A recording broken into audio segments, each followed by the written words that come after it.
Hi there, this is a quick demonstration of how to manage the streaming of a service at Westville Methodist. We've changed things up a bit recently at the church, and we've fitted a pan tilt zoom camera, and we've moved the PC upstairs into the sound room, so things look a little different, but it's not complicated to just manage the stream in addition to controlling OpenLP. So here's what you need to do on a Sunday. If things aren't already turned on and ready to go, the first thing that you do is go and turn on the projector, and you need to turn it on at the wall first of all, and that plug is just down below the pulpit. And then you turn the projector itself on with the remote control. And then you come upstairs to the sound room and put the power on at the wall, just down to the right and below the sound desk, and that'll power up the sound equipment and also the PC and the camera, so they all run off that one plug. Having done that, the last thing you do is turn the PC itself on. The PC sits just below the desk, in the middle of that whole long desk, and you just turn that on the left hand side of the PC. There's a switch there. Once you do that, the first thing that you'll see is that OpenLP automatically opens. So you'll see this happening on your screen, and up comes OpenLP, and this is a copy of the Good Friday service from a few weeks back. And so when you sit down at the computer, the first thing you would do then is get the welcome loop running, and so you double click on that image there, and we're going to set that to play slides in a loop, and then the adverts will play, and as people are coming into the church, they'll see those welcome notices and advertisements up on the screen. Having done that, your work is done until it's time to start the service with OpenLP, but you can start to look then at the streaming. When you sit at the desk, the main monitor that you're looking at, the big one, is going to be your OpenLP control space, but the one to the right of that is a smaller one, and that's going to be for controlling the stream. That's where you're going to run the software which controls the camera movements and all of those things. So if you are in a service that's going to be streamed, and at the moment it's just a 9 o'clock service, although we could actually stream all three if we wanted to. If you're at the 9 o'clock service, you're going to need to run the software, which is OBS, and you go down to the bottom left hand corner, and that black and white icon there is what you're going to click on. You should get a view that looks something like this, a view from the camera somewhere around the church. If when you turn OBS on and there's just a black screen there and there's no camera shot at all, it may be because you've done it all too quickly. When you first put power on at the wall, only then does the camera start warming up and looking around the room. So sometimes it's not finished its warm up by the time you start OBS, and if you do that, the screen may be black. If that happens, just turning OBS off and restarting it. In other words, closing it up there and restarting it should solve the problem, and the camera should be live by then. If it's still warming up when you turn on, the camera will be moving all around the place, and you might think there's something crazy going on. It's a normal part of its warm-up procedure. It moves all around and puts up some text on the screen, and then eventually it settles down so that it looks like this. So what you can see on the screen now is a view of the church, and on your left on this software here, that's really where you're going to be doing just about all of your work. You'll have all these different scenes that you can click on, and they will move the camera somewhere in the church. So when it's time to start up the stream, and that's normally 5 minutes before the service is due to start, so at 5 to 9, you will come to these controls, this control area here, and you go to that button, Manage Broadcast. And if you click on that and ignore Create New Broadcast, and instead go to Select Existing Broadcast, and what will have happened is that during the week, Velda would have set up a YouTube stream, so that when we start our stream, it connects with that one on YouTube, and people can find us on YouTube. So you go Select Existing Broadcast, and there, sure enough, is the stream for this Sunday, scheduled for the 23rd of April at 5 to 9. And so we're going to start streaming at the same time that YouTube is expecting us to start streaming. So you would click on the service that you want. That, for some reason, that Sunday 1 December is always there, and I can't delete it. But normally you'll click on the bottom one on this list, the most recent one, the correct Sunday for that day, and the correct time. And then you will click Select Broadcast and Start Streaming. I'm not going to do that now, but when you click that, the window will close and a little green box will come up here somewhere to show that the service is now being streamed. And once that's happened, you can go to the welcome slide. And you click that, and what happens is this little animated welcome clip at the top there.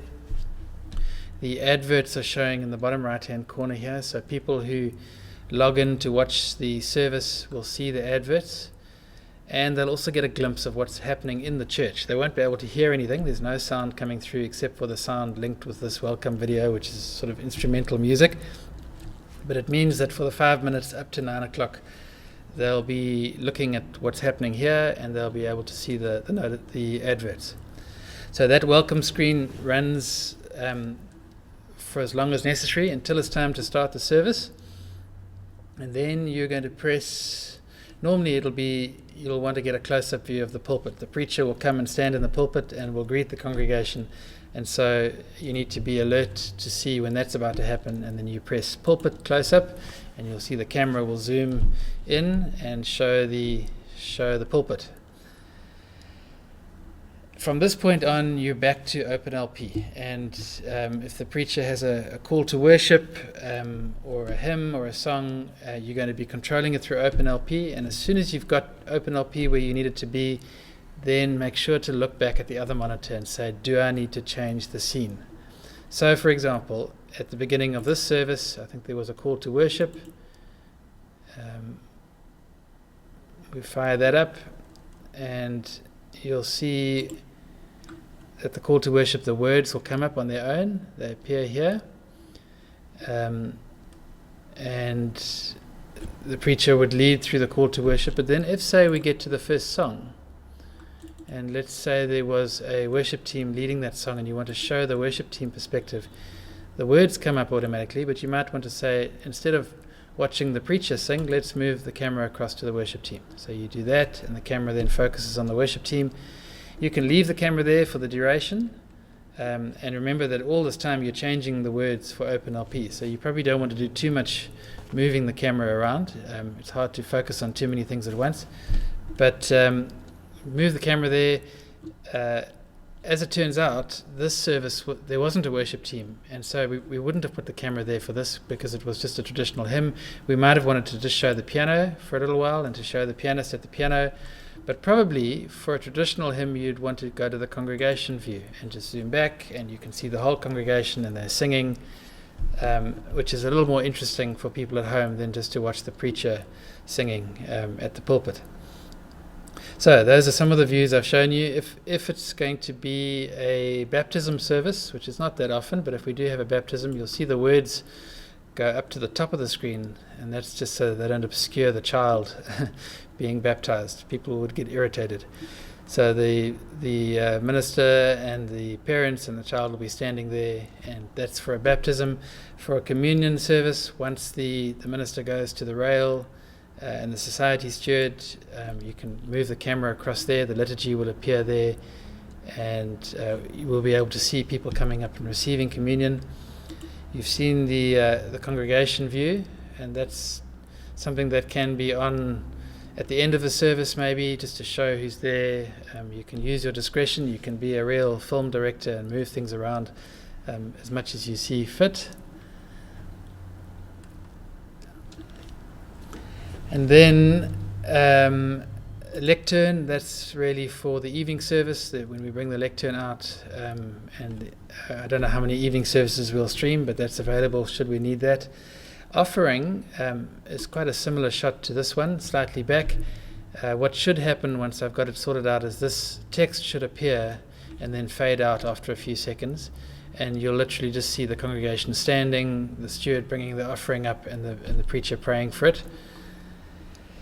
OpenLP, this is for when the preacher is maybe using a video clip or an image on the screen and wants to show the congregation an image. For the people back home, it's difficult to make out what's going on up there. So if you click OpenLP, you'll still hear the preacher talking, but the full screen of the projector will appear up there. So that's useful for when the preacher is using an image or a piece of video. The piano is, I don't know how often we'll use that, but that just shows the pianist. Pulpit close-up is where you'll be for readers and for the sermon. Pulpit zoom back, there may be a time you want to do that, maybe during a welcome or to show the flowers and just give a slightly broader perspective. And you've seen the welcome loop already. You can ignore this screen recording one. I'm actually using that to record this tutorial on another instance of OBS, but you'll never use it in the service. So those are all the scenes that you can move between. And then right at the end of the service, because you're streaming now, remember we started it, it would say stop streaming. So at the end of the service, you just come here and say stop streaming, and then you're done, and you can close down OBS and OpenLP in the same way. So really, your life shouldn't be that different. All we're asking you to do is to carry on looking at the main screen for OpenLP. So this is the screen you'll be looking at most of the time. And then occasionally, as people move around in the service, move the camera from the pulpit to the worship team and to the congregation and so on. So you get to direct a movie while controlling OpenLP. Can I repeat a tip that's really useful for OpenLP operators? And that is to encourage you to sing along. Even if you don't actually sing the words out loud, if you feel shy that there's a sound technician sitting on your left and you don't want to be heard singing, mouth the words, because that's the quickest way to make sure that you don't lose track of what's supposed to be on the screen. If you're mouthing the words and you can't see the words, then it's time to change the slide. So that helps you to keep in step, and you stop getting distracted by what's happening on OBS and fiddling with other things. Make sure that if there are words being said or sung, that you're mouthing them too. And the most important thing is to keep OpenLP on track, and the camera is almost secondary. But we do want the best possible experience for people at home too. So moving the camera around a bit just makes it more interesting for them. And I think that's it. That should give you plenty to play with. Good luck as you direct some movies for the people online. I will make a separate video for how to control audio in the service. Let me just show you very briefly, and then we'll leave it there. Let's say that the preacher is preaching. There's the level of the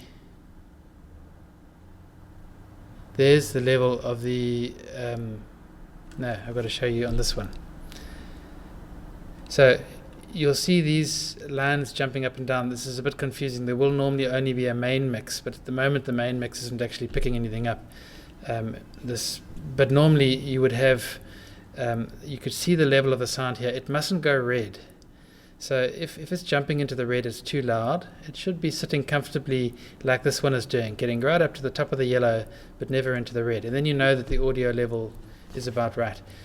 I will, though, make a separate video showing how to control the sound coming from the desk, and what adjustments you can make on the desk and what adjustments you can make in OBS.